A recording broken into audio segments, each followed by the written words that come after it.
Buenas tardes a todos desde este webinar de nuestro canal YouTube de la Sociedad Valenciana de Nefrología. Estamos otra vez con todos vosotros para esta vez hablar de algo que no nos podíamos pensar hace 10, 15 o 20 años que nos iba a dar de sí para dar media hora de hablar. Es decir, si debemos restringir la ingesta de potasio a los pacientes con enfermedad renal.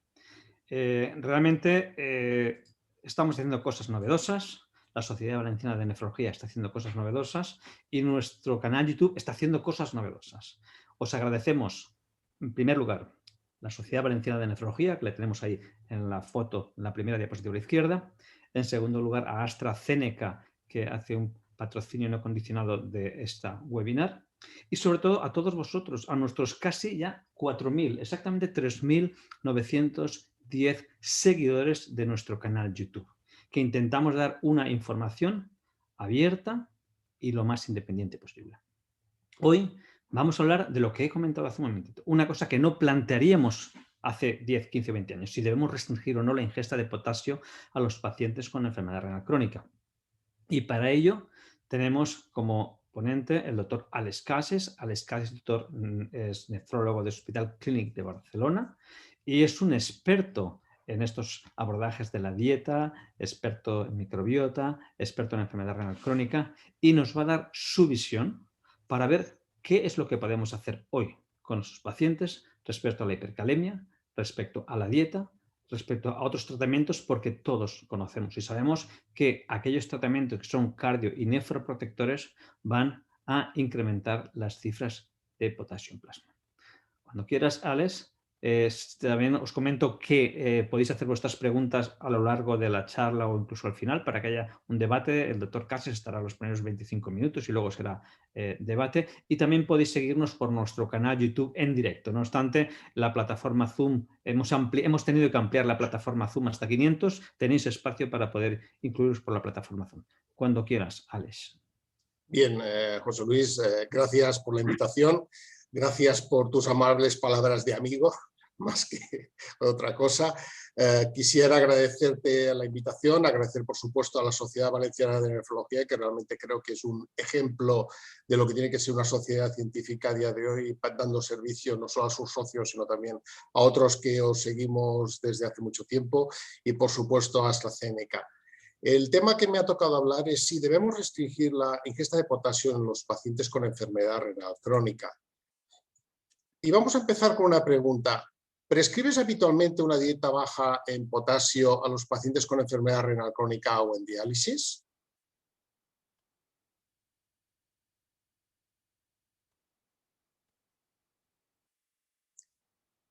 A ver, esperamos la respuesta. La respuesta es un 61% dice que sí, un 9% dice que no y un 30% dice que dependiendo de las cifras de potasio. Bueno, vamos a ver qué tenemos.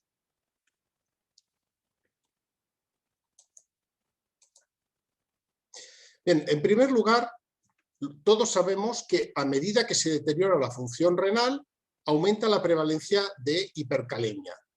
Tanto potasio definida por potasio por encima de 5, de 5,5 o por encima de 6.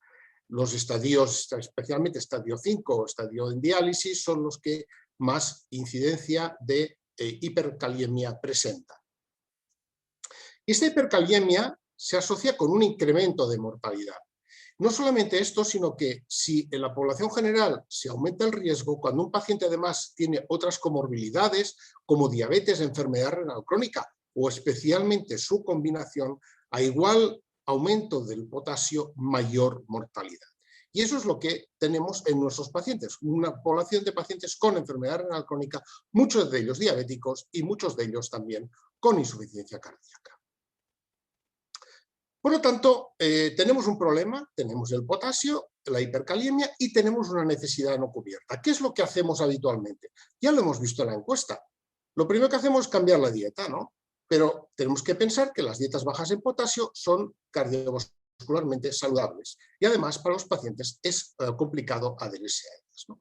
Luego, la disminución de la dosis o la discontinuación de la inhibición del sistema renina-angiotensina es otra medida que optamos cuando sabemos que esto deja a nuestros pacientes desprotegidos de su protección cardiovascular y renal. No solamente esto, sino que las restricciones de potasio tienen implicaciones negativas para nuestros pacientes. Se ha visto que tiene un impacto negativo en la calidad de vida, afecta su bienestar general, les genera estrés, es de difícil cumplimiento incluso bajo la supervisión de un dietetista y contradice las recomendaciones dietéticas para la población general, la dieta mediterránea. Además, yo añadiría también que lo que está acostumbrado a hacer nuestro paciente, que está haciendo una dieta más o menos mediterránea. ¿Y qué nos dice? ¿Cuáles son las causas de incumplimiento? ¿Por qué los pacientes no cumplen? Bueno, pues porque dice muchas veces por comer fuera de casa, claro, les estamos impidiendo la socialización, la falta de apetito. Estos pacientes tienen poco apetito, pues entonces si no le damos una dieta que tenga una cierta palatabilidad es difícil para ellos. El deseo de alimentos salados, estar demasiado cansados para cocinar, que la dieta de hemodiálisis es insípida y sin gusto.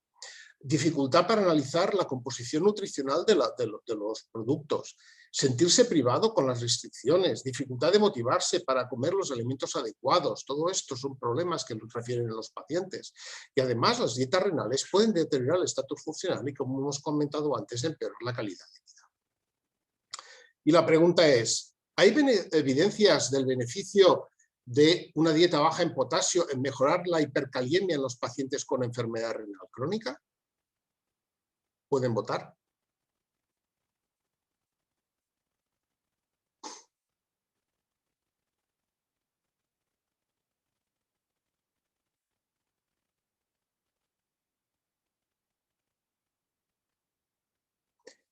Bueno, pues un 41% dice que sí, que hay evidencias, un 37% dice que no, y un 22% dependiendo de la cifra de potasio. Aquí las cosas están más equilibradas.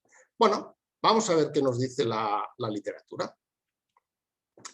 Bien, aquí tenemos dos estudios de pacientes en hemodiálisis, el Balance a la izquierda, y podemos ver que la correlación entre ingesta de potasio y niveles séricos de potasio es prácticamente nula.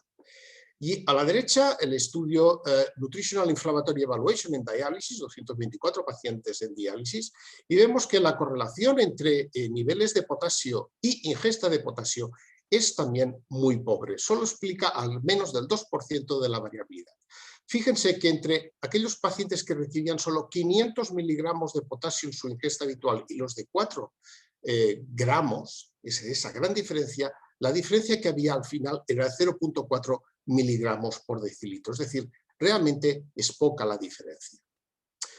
Este estudio en el cual participó Juan Jesús Carrero coge dos cohortes de pacientes con enfermedad renal crónica no en diálisis y pacientes en hemodiálisis, y se ve que no hay asociación entre el potasio sérico y el potasio de la dieta o con determinados tipos de comida, pues yo qué sé, frutas, vegetales, etcétera, ni en los pacientes no en diálisis ni en los pacientes en hemodiálisis. Cuando analizan cuál es la correlación entre niveles de potasio y con qué factores se asocian, en los pacientes no en diálisis, estos se asocian con la presencia de diabetes y con bicarbonato bajo, es decir, con acidosis metabólica, pero no con el potasio de la dieta. Y en los pacientes en hemodiálisis, en la otra cohorte, se asociaba con la diabetes o con la creatinina sérica. Pero los autores concluyen que el potasio de la dieta no se asociaba con el potasio sérico ni en los pacientes con enfermedad renal crónica ni en pacientes en hemodiálisis. Es decir, no tenemos ninguna evidencia de que la ingesta dietética de potasio se asocie con los niveles séricos de potasio. ¿Y por qué podría ser esto? ¿Por qué esta escasa relación entre potasio de la dieta y hipercaliemia? Bueno, pues que puede estar interferido por el contenido de carbohidratos de la dieta. Si hacemos una dieta vegetariana rica en carbohidratos, esto lo que va a hacer es incrementar la secreción de insulina, que va a hacer entrar el potasio ingerido dentro de la célula. Lo mismo que la producción neta de ácidos. Si nosotros hacemos una dieta alcalinizante, rica en álcalis, lo que vamos a tener es una entrada de potasio dentro de la célula, por lo tanto lo vamos a ver fuera de la célula. El contenido de potasio de la dieta no es equivalente a su biodisponibilidad. No es lo mismo tomarse una naranja que un zumo de naranja, que tiene más biodisponibilidad de potasio. Luego también tenemos el procesado de los alimentos. Sabemos que si, por ejemplo, remojamos las verduras y o las hervimos, reducimos el contenido de potasio de la dieta.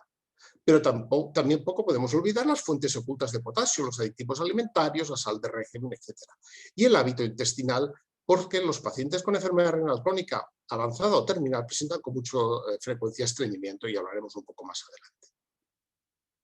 Aquí podemos ver cómo, por ejemplo, en este estudio en pacientes en hemodiálisis existe una buena correlación entre ingesta de proteínas y niveles de potasio sérico. Es decir, cuando ingerimos mucha proteína, y por lo tanto ingerimos también mucho potasio, porque en el conjunto de la dieta probablemente hay esa correlación, que probablemente si se hiciera con carbohidratos no estaría igual.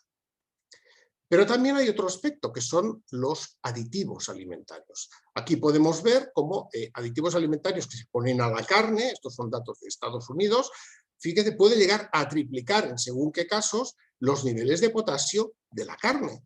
Y son aditivos que muchas veces están unidos al fósforo, porque son compuestos de aditivos de fósforo que conllevan también calcio, compuestos de fosfato potásico. Por lo tanto, la pregunta, ¿tiene beneficios prescribir una dieta baja en potasio basada en la reducción de frutas y verduras en nuestros pacientes con enfermedad renal crónica? Hasta ahora estamos viendo que no hay una clara evidencia entre dieta y niveles de potasio.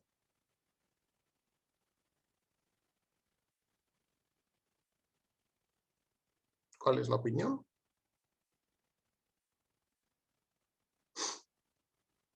Bueno, pues el 71% dice que no tiene beneficios prescribir una dieta baja en potasio basada en reducción de frutas y verduras, un 7% dice que sí y un 21% dice que no. Bueno, parece que hemos cambiado un poquito la perspectiva y vamos a ver el porqué de esa perspectiva.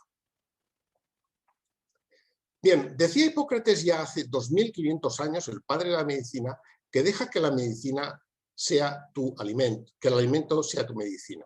Cuando yo veo lo que he visto antes, lo único que se me ocurre es, o se me ocurría hasta ahora, era, de alguna manera, prohibirlo. Entonces, ¿sigue siendo vigente esta frase? ¿Son adecuadas las recomendaciones que hacemos a nuestros pacientes renales? Bueno, si miramos, por ejemplo, la pirámide nutricional de la OMS, vemos que nos dice que hay que tomar muchas frutas, verduras, cereales integrales, etcétera, alimentos de origen, proteínas de origen vegetal, grasas insaturadas, consumo de pescado y menos ya pues carne, productos procesados y por supuesto productos procesados y bollería, etcétera. Hay que reducirlo al máximo. Cuando hablamos de dieta renal, exactamente lo mismo. Reducir el consumo de sal y proteínas, consumir más grasas insaturadas y en fases iniciales, dieta rica en cereales integrales, fruta y verduras. Pero en fases avanzadas nos hablan de reducir el consumo de potasio y de fósforo, que es lo que hemos hecho tradicionalmente. Pero claro, son las frutas, son las verduras, son las nueces, son los cereales integrales, el potasio, pero también con el fósforo. Por lo tanto, entramos en una cierta contradicción con lo que estábamos diciendo anteriormente. Y ¿por qué eso es importante? Bueno, pues por ejemplo tenemos la microbiota intestinal. La microbiota intestinal del paciente renal está alterada. Hay una disbiosis, una alteración del equilibrio entre la flora saprófita disminuida y la flora patógena aumentada. La barrera intestinal está aumentada porque hay un aumento de la permeabilidad que permite el paso de productos de degradación bacteriana, favoreciendo la inflamación. Y además se generan toxinas urémicas de origen intestinal, como el indoxinsulfato, el pecresol o el TMAO, que impactan negativamente sobre la función cardiovascular y renal de nuestros pacientes. Existe una disminución de la flora sacarolítica y un aumento de la proteolítica. Además, estos pacientes absorben menos proteínas en el intestino delgado, lo que permite una mayor biodisponibilidad en el colon para la fermentación de aminoácidos, que son los que van a generar las toxinas urémicas. El tiempo de tránsito colónico está prolongado, es decir, se permite mayor tiempo de fermentación de esas toxinas y se van a generar más toxinas a nivel intestinal. Y hay un aumento del pH luminal secundario al aumento de la difusión de urea al colon, lo que produce amonio, y ese amonio lo que hace es aumentar la permeabilidad intestinal, permitiendo el paso de productos de degradación bacteriana. Por lo tanto, vamos a tener aterosclerosis, progresión de la enfermedad renal, endotoxemia e inflamación. Si nosotros damos una dieta digamos, dieta occidental, rica en proteínas animales, vamos a favorecer la proliferación de la flora proteolítica, las toxinas urémicas, la alteración de la barrera epitelial, permitiendo la translocación de bacterias, vamos a tener inflamación, estrés oxidativo y progresión de la enfermedad. Si hacemos una dieta más rica en fibra, aumenta la flora sacarolítica, aumenta la producción de ácidos grasos de cadena corta, que son alimento para el colonocito, favorecen la integridad de la barrera epitelial, mejoran la sensibilidad a la insulina, tienen efectos metabólicos positivos, reduciendo la inflamación y la carga de ácido. Si nosotros damos una dieta rica en fibra, hemos dicho que aumenta la producción de ácidos grasos de cadena corta, aumenta la producción de bacterias sacarolíticas, que son los que nos van a producir estos ácidos grasos de cadena corta, va a disminuir el pH luminal y fecal, se va a disminuir la producción de amonio, por lo tanto vamos a tener mayor integridad de la barrera intestinal, hay efecto favorecedor sobre la transformación de ácidos biliares, efecto beneficioso sobre el sistema intestinal inmune. Recordemos que la principal sistema inmune que se pone en contacto con el exterior es a nivel intestinal, disminuye la producción de toxinas urémicas. Pero también se reducen los marcadores de inflamación, mejora el perfil cardiovascular y mejora el perfil glicémico y se asocia con una progresión más lenta de la enfermedad renal. Y además mejora el estreñimiento. Y es importante esto del estreñimiento en nuestros pacientes. Bueno, aquí tenemos un estudio muy recientemente publicado en el cual analizan el riesgo de discalemia, tanto hipo o hipercalemia, asociado al uso de laxantes. Podemos ver cómo aquellos pacientes que usan laxantes, pacientes con enfermedad renal crónica avanzada que pasan a diálisis, tienen menor riesgo de hipercalemia que aquellos que no usan laxantes. Y estos resultados decían que estos hallazgos soportarían o apoyarían el papel de la constipación o del estreñimiento en las alteraciones del potasio, porque lo que ocurriría sería que permitiría la mayor absorción de potasio y menor eliminación a nivel gastrointestinal. También hay cuando miramos el tema de las toxinas urémicas, vemos qué productos se asocian con, en este caso, con TMAO. TMAO es una de estas toxinas urémicas que producen estrés oxidativo, aterosclerosis y progresión de la enfermedad, y vemos que el consumo sobre todo de crustáceos, pero también de proteínas animales, de huevos y de grasas saturadas aumenta los niveles de TMAO, mientras que las nueces o las proteínas derivadas de plantas disminuyen sus niveles. ¿Y a qué se asocian estos pacientes? Pues se asocia con la creatinina, con niveles de homocisteína, con los niveles de insulina o de glucosa y se asocian negativamente con la presión arterial y con el HDL colesterol. Por lo tanto, los niveles de TMAO se asocian con un peor perfil metabólico. Por otro lado, sabemos que la dieta puede o generar una dieta más básica o una dieta más ácida. Las carnes, la yema del huevo o los quesos especialmente curados producen una dieta más ácida, mientras que las frutas y verduras producen una dieta más básica, generan más álcalis. ¿Es importante esto? Bueno, pues sí, porque se generan más bases inorgánicas y bases orgánicas, disminuyen la producción neta de ácido, lo cual a nivel renal disminuye los niveles de endotelina, de aldosterona y de angiotensina 2, que preservarían la función renal, disminuirían la acidosis metabólica, con lo cual también habría por esta vía una preservación de la función renal, una disminución de la reabsorción ósea, una mejora de la sensibilidad a la insulina y una mejora de la sarcopenia. Además, como estas dietas son ricas en fibra, tendríamos un aumento de ácidos grasos de cadena corta que reduciría la acidosis metabólica y mejorarían algunos aspectos metabólicos. Y de hecho se ha visto que la carga ácida de la dieta se asocia con mayor progresión de la enfermedad renal. Y en cambio hay algunos estudios que nos demuestran, este es un estudio que el grupo de Goray ha analizado el efecto sobre la acidosis metabólica de suplementar con bicarbonato o suplementar con frutas y verduras para reducir la carga ácida un 50%. Pues bueno, observó primero en pacientes con enfermedad renal crónica estadio 2 que de 2 a 4 raciones de frutas reducía la carga ácida y mejoraba marcadores urinarios de daño renal. En pacientes con estadio 4, comparado con el bicarbonato, había una mejora de los marcadores de daño renal. Y en estadio 3 reducía los niveles de angiotensinógeno y preservaba mejor la función renal.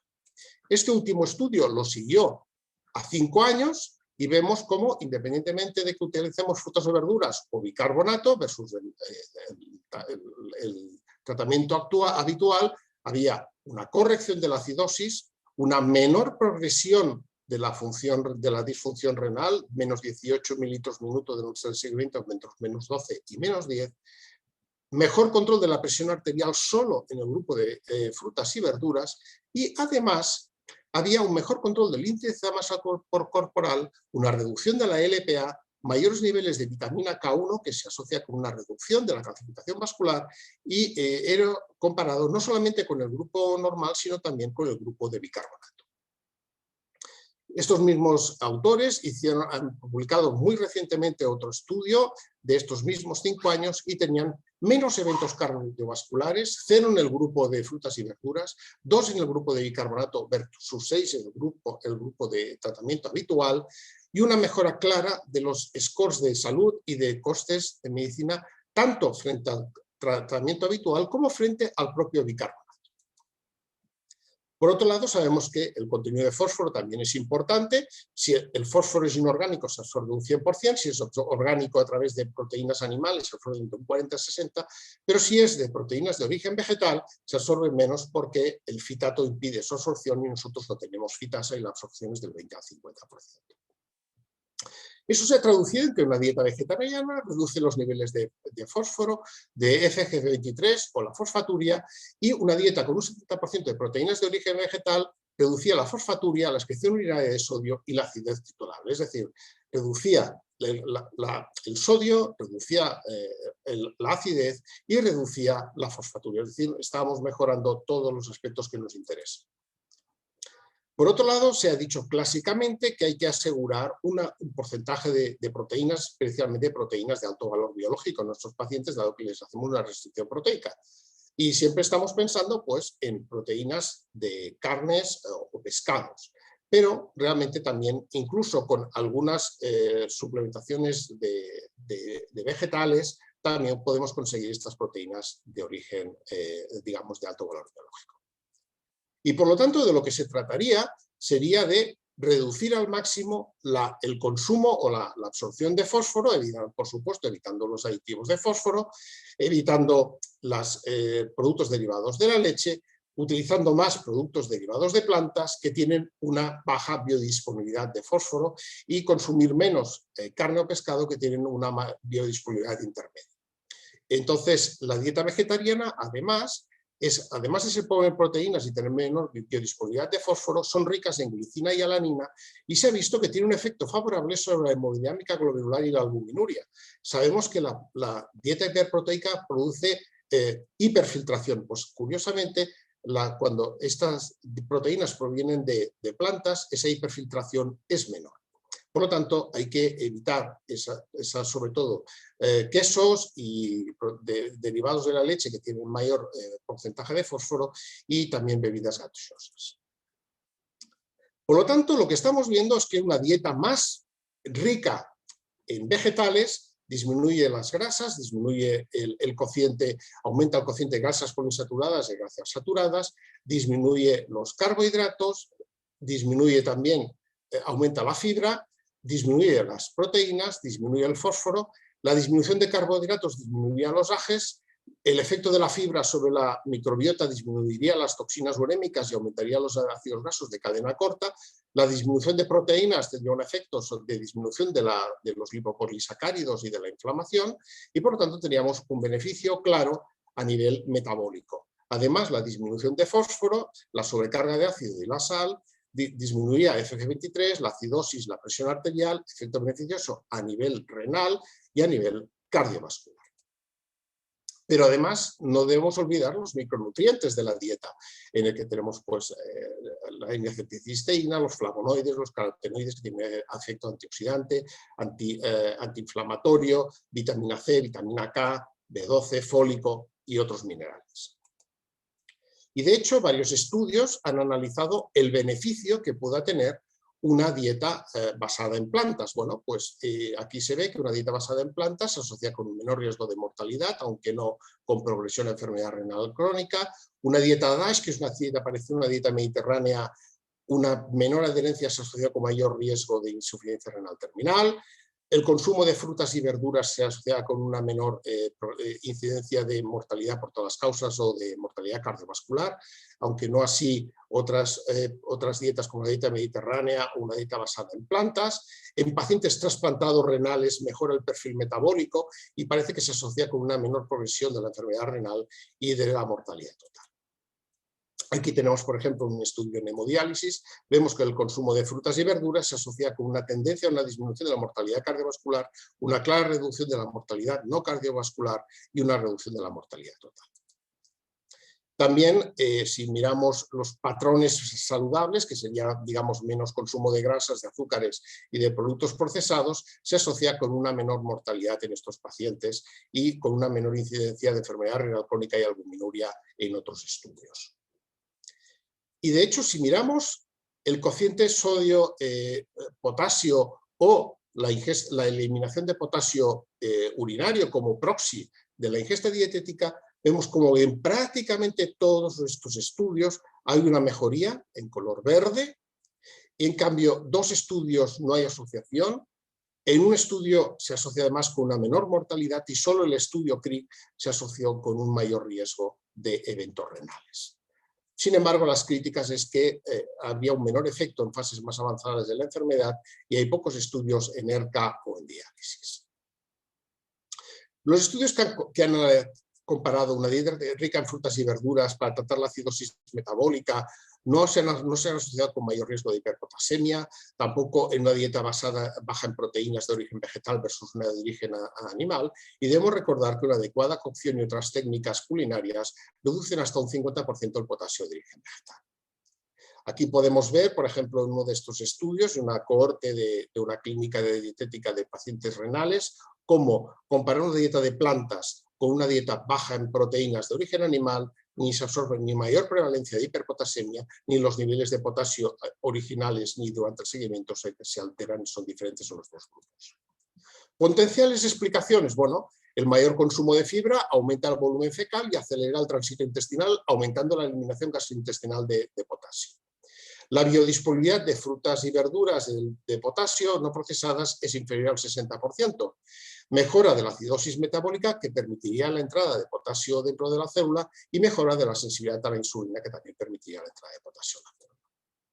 Y de hecho, fíjense cómo las diferentes sociedades, aquí tenemos la National Kidney Foundation, nos habla de Plant-Based Diet and Kidney Health, aquí el grupo de nutrición de la EDTA, liderado por Juan Jesús Carrero, con el que también participó el doctor Pablo Molina, hicieron una revisión muy extensa y muy bonita sobre plant-based diet en la enfermedad renal crónica, y las KDIGO de diabetes nos están diciendo que hay que individualizar la dieta, pero que sea rica en vegetales, frutos, cereales integrales, fibra, legumbres y proteínas de origen vegetal versus las grasas insaturadas, y nueces versus carnes procesadas, carbohidratos refinados y bebidas azucaradas. Y de hecho, lo que podemos ver en este documento de discaliemia de las KDIGO, lo que nos dice es que existe poca evidencia que en pacientes con enfermedad renal crónica que nos diga que el potasio de la dieta se correlaciona con el potasio circulante, y que una restricción generalizada de potasio nos llevaría a deprivar de otros efectos beneficiosos de estos pacientes, que es lo que hemos estado discutiendo.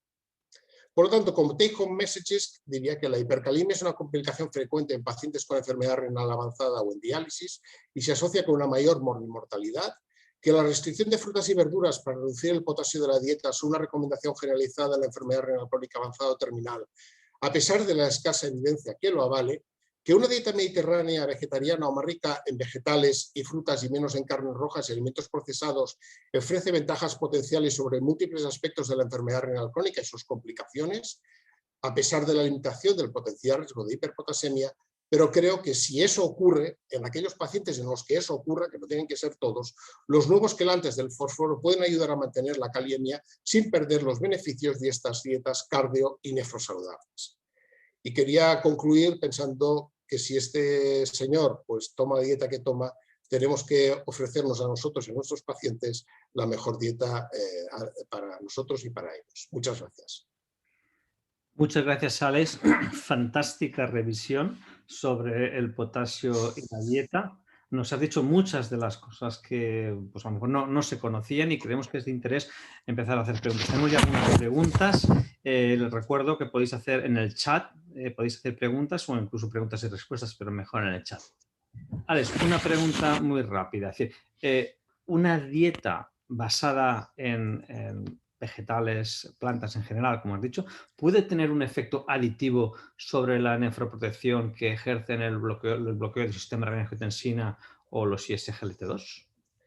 Bueno, es una pregunta muy interesante, pero si pensamos que desde el punto de vista glomerular e incluso del riesgo de fibrosis, las dietas basadas en plantas en estudios animales tienen un efecto positivo, es posible que pueda haber un efecto aditivo. De hecho, un grupo italiano acaba de hacer una revisión en Nutrient sobre el tema que me parece muy interesante. Y yo creo que hay un racional detrás para que una dieta más basada en plantas y menos basada en proteínas de origen animal, pueda tener un efecto beneficioso que además pueda ser aditivo sobre los inhibidores del sistema de angiotensina y los inhibidores de GLT2. Sí.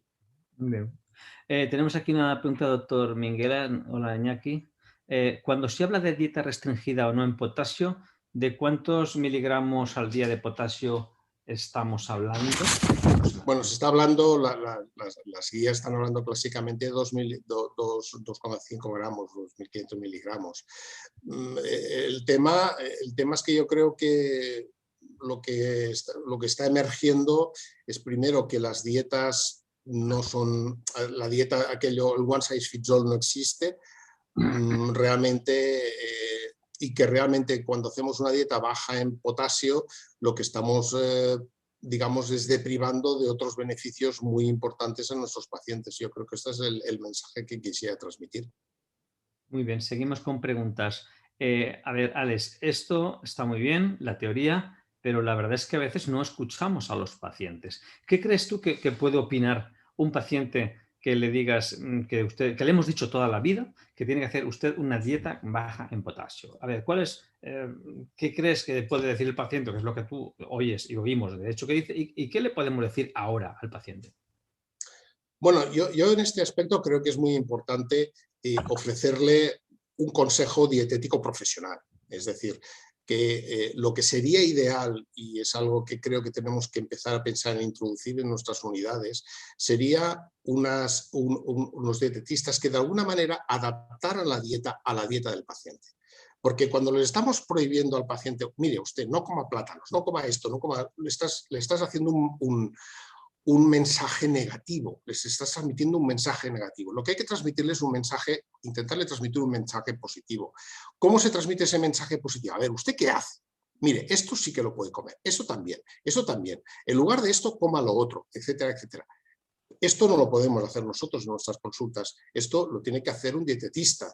Y yo creo que eso sería muy positivo para, por un lado, mejorar el cumplimiento de esas dietas. Ya hemos visto cómo los pacientes se quejan de que las dietas pues, les deprimen, les afectan la calidad de vida, de alguna manera también les impiden socializar. No, lo que hay que decirles es lo contrario. Mire, haga una dieta más rica en esto, que se acerca más a nuestra dieta mediterránea de toda la vida, y con esas mejoras, de alguna manera, usted va a verse protegido cardiovascularmente y renalmente sin comprometer el riesgo de una hiperpotasemia, que es lo que nos ha dado miedo tradicionalmente.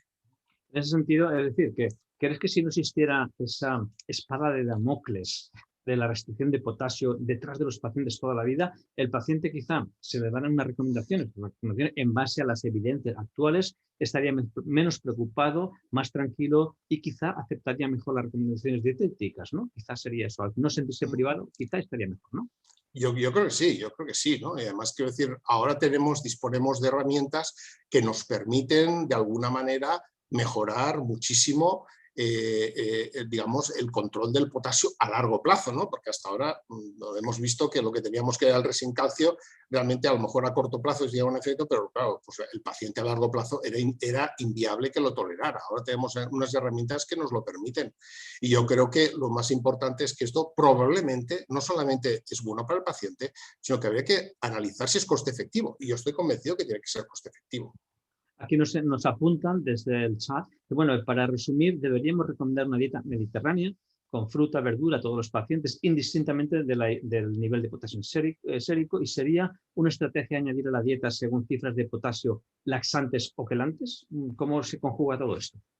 Bueno, yo creo que lo que he comentado antes, yo creo que tenemos que ir a intentar introducir progresivamente en los pacientes una dieta cada vez más mediterránea, con un consejo dietético importante, es decir, decirles, mire, dentro de las frutas, estas no las puede tomar, pero usted que está tomando estas y estas las puede tomar, de las verduras estas, utilizar más estos elementos de eliminación, como pueda ser pues, el remojo, como pueda ser el hervido en las verduras. Y por supuesto, yo creo que sería importante que intentar que en aquellos pacientes en los cuales pues, ni aún así conseguimos, pues lógicamente que que los quelantes se pudieran administrar, ¿no? Porque, claro, tenemos, por ejemplo, la limitación de los visados, ¿no? que nos impiden yo creo que es algo con lo que tenemos que luchar. Otro tema también importante es el tema que eso no se ha estudiado, de hecho, en un ensayo clínico, pero creo que tiene todo su racional, sería, por ejemplo, en estos pacientes, sobre todo si los pacientes van estreñidos, utilizar laxantes. Por ejemplo, uno de los que yo utilizaría sería lactulosa, porque la lactulosa podría, movilizar mejor el bolo intestinal y además, al llegar a colon y degradarse en colon, favorecer la producción de la flora sacarolítica, como ya se ha visto en algún estudio. Es decir, que, por ejemplo, laxantes del tipo lactulosa nos podrían tener un beneficio sobre dos aspectos, sobre la microbiota por un lado y con ese efecto, digamos, de favorecer el tránsito intestinal que impediría la generación de toxinas o reduciría la generación de toxinas urémicas y también reduciría la absorción de potasio, que es uno de los grandes puntos por los cuales probablemente tenemos hiperpotasemia. Gracias, Alex. Tenemos muchas preguntas, vamos a ser muy breves, que si no, no nos Vale. y queremos acabar pronto. A ver, una pregunta te la hago yo muy rápida. Has hablado de hervir los alimentos. Creo que es una herramienta que no se utiliza mucho. Has hablado que con hervir se pierde una cantidad importante de potasio, ¿no? Que puede llegar hasta el 50%. Es una práctica, es sencilla. ¿Cuánto tiempo tenemos que estar hirviendo? ¿Se tira el agua? ¿Realmente tú crees que no está utilizada por los pacientes? Bueno, la técnica es el doble hervido. En realidad, yo lo que les digo a mis pacientes es que hagan un primer hervido, 5 minutos, tiren esa agua, acaben de hervir la verdura en una segunda agua limpia y ya está. Y también el remojo, unas 4 o 5 horas, que también es importante el remojo en el sentido de que también es una manera, con las verduras troceadas, de eliminar el potasio. Muy bien, perfecto. Mm, Leticia Álvarez es nutricionista, nos da la enhorabuena por la revisión y como nutricionista dice que debemos seguir recomendando técnicas para disminuir el potasio en pacientes en diálisis. Sabemos que conlleva pérdidas de vitaminas, texturas. Ya lo has comentado tú, ¿no? Pero un poco para matizar y dejar claro que hasta en el paciente en diálisis también tenemos que hacer una serie de cambios porque has mostrado que no había correlación entre los niveles de potasio en sangre y la alimentación y contenido de potasio en alimentos. ¿Es así? En Claro. diálisis. A ver, yo creo, dietetista sabrá más que yo de esto, ¿no? Yo soy nefrólogo, pero lo que sí que quería decir es que primero, el one size fits all no existe. Es decir, si el paciente no tiene hipercalemia, no hay que restringirle. Es decir, aquello de para todos, no. Segundo, en aquellos pacientes que tengan un exceso de potasio, pues a día de hoy nos vamos a ver obligados a, digamos, reducir especialmente aquellos alimentos que sean más ricos en potasio, ¿no? Y también otro aspecto, lo estamos insistiendo mucho en el fósforo, pero menos a lo mejor en el potasio, ¿no? Recordar que muchos aditivos de fósforo tienen también potasio y por lo tanto también hablar de que sea importante, digamos, evitar alimentos procesados, no solamente por el fósforo, sino también por el potasio. Bueno, sigamos, Alex, te lo pido rápido porque hay muchos datos. A ver, Asun, nuestra vicepresidenta, nos dice que en efecto hay cada vez más evidencias en los beneficios de la dieta basada en vegetales para evitar la presión renal, independientemente de la causa de la misma, pero no se puede promover lo que no se conoce. Gracias por la charla, es fundamental para cambiar nuestra práctica clínica y creo que hace falta formación a los pacientes, pero sobre todo mucha información a los profesionales en temas de nutrición para cambiar tantos años de restricciones. Doctora Sancho, estoy absolutamente de acuerdo y lo linko con otra pregunta que le hago yo. ¿Qué le dirías a aquellos nefrólogos que cuando salieron los IECA o ARA2 decían que no a todo? Cuando han salido SGLT2 decían que no a todo. Aquellos nefrólogos que no acaban de creer lo que has contado, que son más o menos evidencias, y un paciente aparece con hipercalemia porque tiene insuficiencia renal, y entonces te recuerdan que te echan las culpas de que, mira, los doctores X son los que decían que no hay que restringir potasio. Es decir, obviamente vemos que el potasio no está tan relacionado con la dieta. ¿Cómo te dirigirías a tus colegas, que tenemos muchísimos colegas, que vamos a tener estos comentarios, ¿no? Bueno, lo primero es decir que a lo mejor tenemos que plantearnos que la dieta juega un papel relativamente pequeño, como creo que las evidencias están saliendo, pero que también tenemos que fijarnos en otros aspectos. Por ejemplo, ¿corregimos la acidosis metabólica? ¿Miramos si el paciente está estreñido? ¿Le damos laxantes si el paciente está estreñido? Yo creo que a lo mejor, digamos, no hay unas evidencias en ensayos clínicos, pero sí que estamos viendo que otros factores claramente pueden estar relacionados con esta hipercaliemia. Y yo creo que hay que plantearse un manejo holístico de esta hipercaliemia, no solamente pensar en la restricción de potasio, quitar el IECA-LARA2, que lamentablemente sabemos que cuando lo hacemos, no hacemos bien al paciente. Muy bien, muchas gracias. Tenemos un invitado de lujo en nuestra audiencia, Juan Jesús Carrero. Hola, Juan Jesús. Saludos allá en Suecia. Espero que tengáis mejor temperatura que hace unos meses. Gracias, Alex. Me preocupa que la escasez de evidencia no es sinónimo de seguridad. Hacen falta más estudios en la población crítica con ERCA. Y coincido contigo en que el quid de la cuestión es educarnos en el contenido en potasio en frutas y verduras para recomendar mejor al paciente. Recomendemos aquellas que tienen bajo contenido en potasio y alto contenido de fibra. Juan Jesús, un saludo y gracias por tenernos, que periódicamente estás con nosotros. Te volveremos a llamar. Gracias de nuevo y enhorabuena por todos los trabajos que nos estás haciendo para generar evidencias. Bueno, por supuesto me añado a la gratitud de José Luis. Para mí es un honor que te hayas conectado y, por supuesto, totalmente de acuerdo contigo. Es decir, por supuesto, la seguridad del paciente es importante, pero yo creo que tenemos que ser más holísticos y no ser tan a priorísticos en estos aspectos, y que a lo mejor hay que darles chances a corregir otras cosas, como corregir el estreñimiento, como corregir la acidosis metabólica, que a veces nos olvidamos. Y ya no solamente por el potasio, sino porque la acidosis metabólica es deleteria per se. Es decir, totalmente de acuerdo. Evidentemente, si un paciente tiene hipercalemia hay que hacer algo y no ignorarlo. En efecto, es decir, hay que conocer, tendremos que hacer algo para sacar un listado de aquellas verduras y frutas que tengan bajo contenido de potasio y contenido de fibra. Queda emplazada la Junta Directiva de la Sociedad Valenciana de Nefrología para hacer este listado y poder difundirlo y responder a Juan Jesús. Nos parece una buena idea, que la captamos enseguida. Otra pregunta del chat. ¿En pacientes en diálisis tiene algún sentido una cierta cronoterapia en el consumo de productos que contienen potasio? O sea, es decir, recomendar reducir productos con potasio durante el fin de semana y un poco más laxo durante la semana, quizá por lo del puente de diálisis.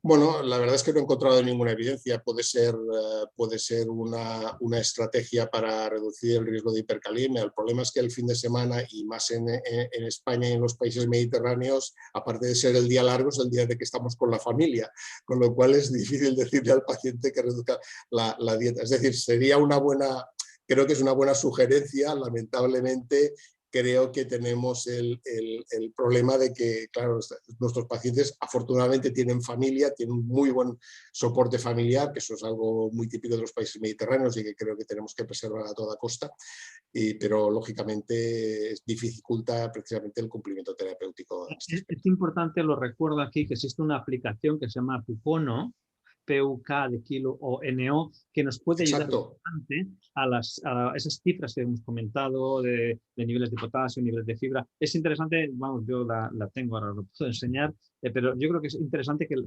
tenemos tantas EVPs que a lo mejor que ahora no la hacemos caso, la recordaremos. Otra Sobre cosa todo los pacientes, que se les puede dar a los pacientes y ellos la pueden utilizar. Eso una buena sugerencia. yo creo que es importante que la veáis. No sé si sale, pues si no sale, ahí está, Pucona. Entonces, a ver, otra cosa, perdona, Pucona sale ya, la tengo preparada con las cifras. Alex, háblanos un minuto, resúmenos esa importancia del estreñimiento. Hemos visto que el paciente con enfermedad renal tiene un porcentaje muy elevado de estreñimiento por diversos motivos, por su atonía intestinal, por una enfermedad renal crónica, por los fármacos que toma, pero aquí nos has puesto muchas más evidencias que nos dicen que el estreñimiento no es bueno en nuestros pacientes. Danos un último resumen en 1 minuto y medio de por qué usted, como médico, como paciente, debe evitar el estreñimiento de sus pacientes o como paciente debe evitar su estreñimiento si tiene enfermedad renal crónica. Bien, recordemos que en el colon hay secreción de potasio, hay mecanismos de secreción de potasio que aumentan en la enfermedad renal crónica, por lo tanto un mecanismo de eliminación de potasio, sobre todo cuando falla a nivel renal, es la excreción gastrointestinal, básicamente a nivel de colon, de potasio. Y de hecho se ve claramente que existe un incremento de la concentración de potasio muy alta, especialmente a nivel del colon, mucho más que a nivel de todo el resto del tracto gastrointestinal por esa secreción activa. Si nosotros mantenemos un estreñimiento, favorecemos la absorción intestinal de potasio. Si por otro lado lo que hacemos es aumentar la velocidad de tránsito intestinal, lo que hacemos es favorecer la eliminación de potasio porque no se puede absorber y por otro lado favorecemos su eliminación desde el colon. Vale, muy bien. Siguiente pregunta. Entonces, con todas estas evidencias, porque seguimos prescribiendo dietas con bajo contenido en potasio a pesar de que las guías ya están diciendo lo contrario. Bueno, por esa famosa inercia terapéutica que tenemos, yo creo que por eso creo que es importante que nos formemos, que además tengamos cada vez más un soporte, digamos, profesional de dietetistas en nuestros pacientes para hacerles una dieta posibilista que ellos puedan cumplir, porque si no es muy fácil la dieta, oiga, mire, aquí tiene la lista, tiene que hacer esto, el paciente no lo va a hacer, lo sabemos, nos quedamos tranquilos, pero ni el paciente lo cumple ni nosotros lo sabemos que lo va a cumplir. Y por lo tanto yo creo que es un reto que tenemos en el futuro las sociedades de nefrología. Les quiero acabar y media. Vamos a ser, con todas las preguntas, respondidas relativamente rápidas, a pesar de que son interesantísimas tus respuestas. A ver, ¿sabes si existe, nos preguntan aquí en el chat, si existe relación de la dieta basada en plantas con mantenimiento de la diversidad residual? Quizá de la medida en que yo sé, no. Lo que sí que sabemos es que en fases previas, digamos en fases de prediálisis, hay más evidencias de que retrasa la progresión que otra cosa. Por lo tanto, bueno, pues es lógico pensar que ese efecto beneficioso se mantenga incluso cuando el paciente está en diálisis, sobre todo supongo lo preguntas por diálisis peritoneal. A ver, has comentado el potasio de los conservantes y el potasio que llamamos de contrabando, ¿no? Es tremendamente importante porque, a ver, si yo doy alimentos con alto contenido, con contenido con potasio generalmente asociado a fibras, verduras, frutas, etcétera, ese potasio teóricamente funciona de la misma, hace un efecto en el organismo bastante diferente que el potasio que llega en los condimentos, obviamente, ¿no? Totalmente. Primero, la biodisponibilidad es menor.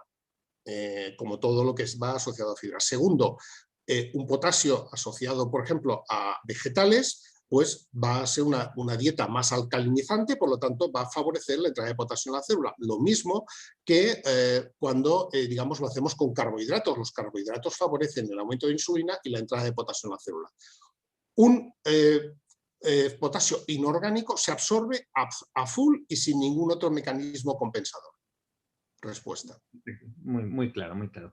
A ver, otro aspecto. Al final, algunas de las diapositivas has hablado de outcomes, pero a ver, me gustaría, creo que no tenemos ningún ensayo clínico Y no sé si se hará porque no hay medicamentos, ¿no? Va a ser difícil de hacer, como no sean los gobiernos o las sociedades científicas que sean los sponsors o los promotores. Necesitamos quizá un ensayo clínico con endpoint renal de outcomes en el que nos diga si estos alimentos con alto contenido o con dietas basadas en vegetales o en plantas pueden ser buenos para outcome. Porque claro, si estamos midiendo bicarbonato, quizá, no, has dicho algunos estudios en una diapositiva azul con varias áreas, incidencia e insuficiencia renal, o ¿tenemos realmente algún ensayo con outcomes renales?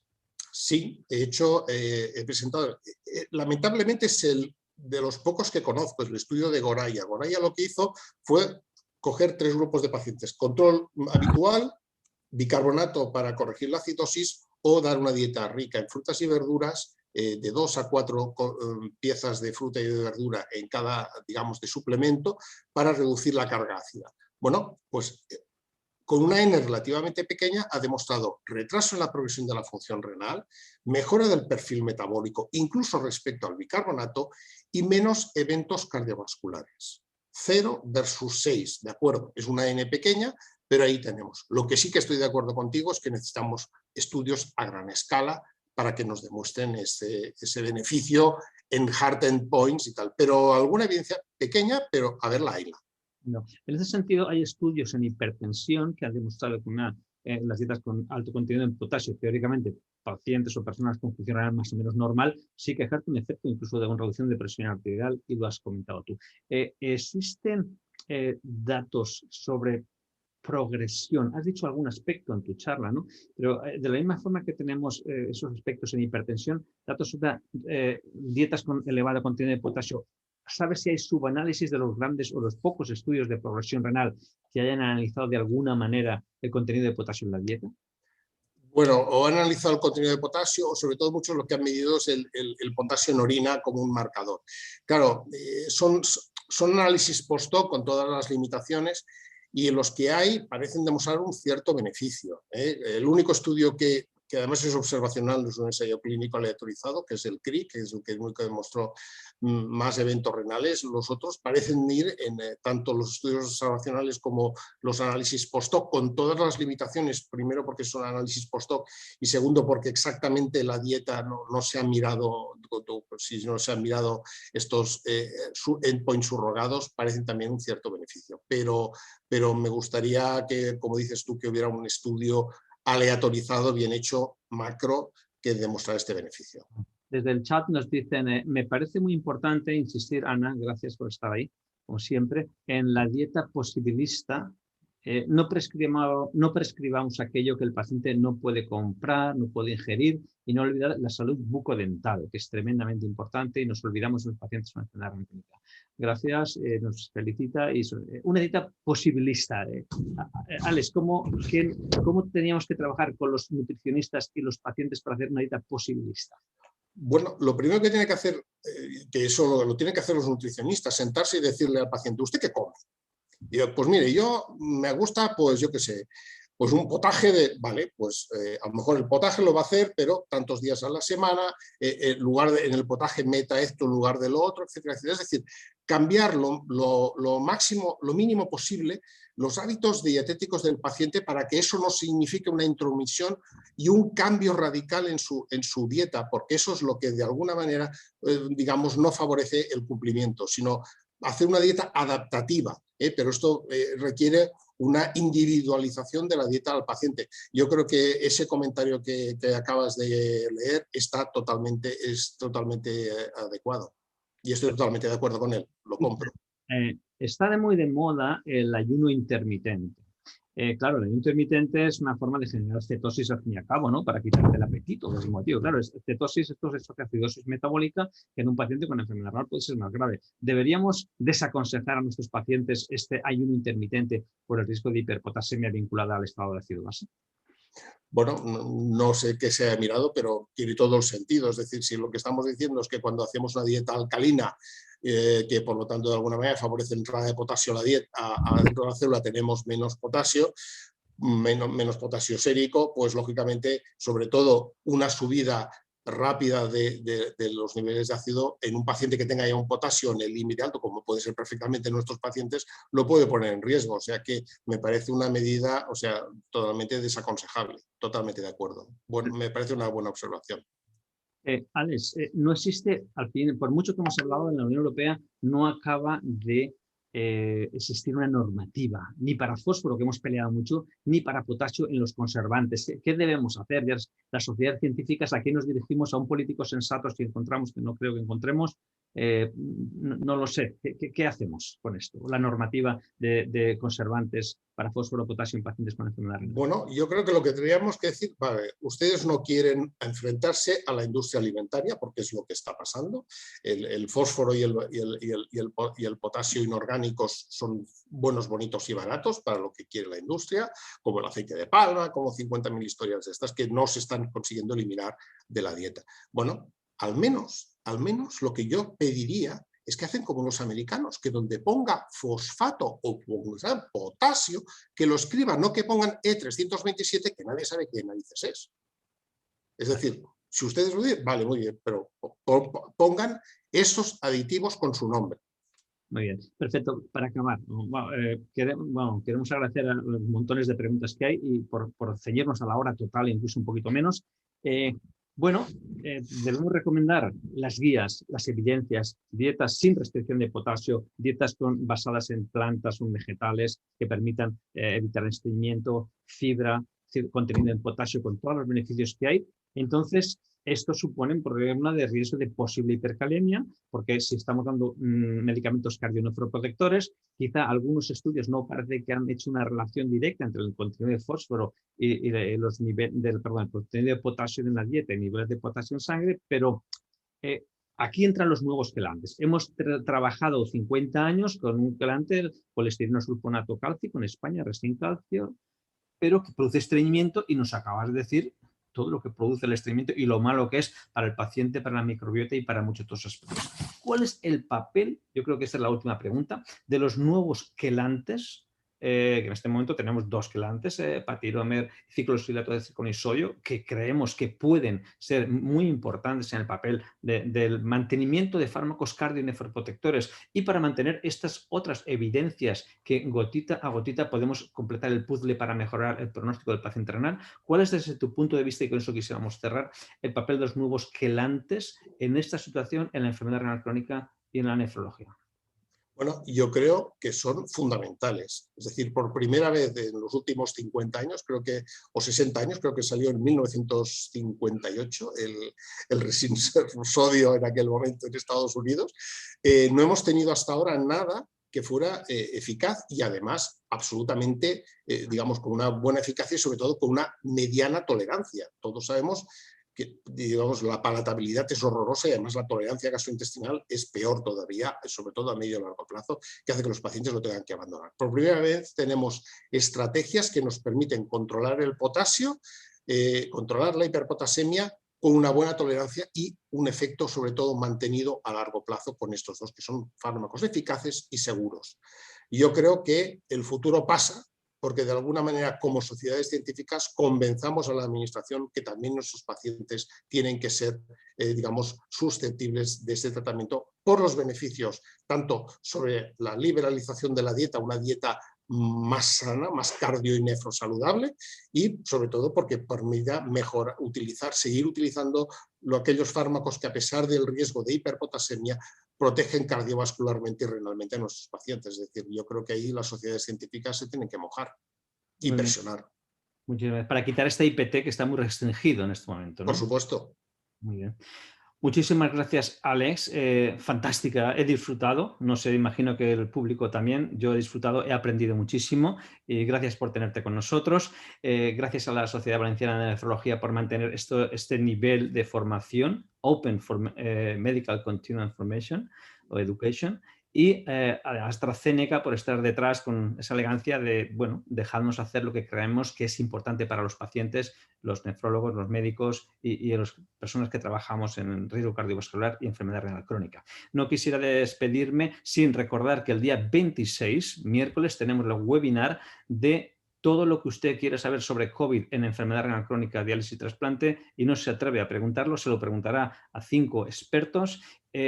Tendremos resultados de los primeros test de vacunación con detección de anticuerpos en los primeros pacientes vacunados en diálisis y podrán hacer todas las preguntas que quieran. El día 28, miércoles, el día 26, perdón, miércoles, a las 17 horas de la tarde, y para la Comunidad Valenciana mañana 8:30 el Nefrotal, que es la sesión clínica de todos los centros de nefrología de la Comunidad Valenciana. Gracias a todos y estará colgada esta charla mañana por la mañana en nuestro canal YouTube. Gracias por seguirnos. Gracias, Alex. Gracias, José Luis. Gracias, Sociedad Valenciana de Nefrología y gracias, AstraZeneca.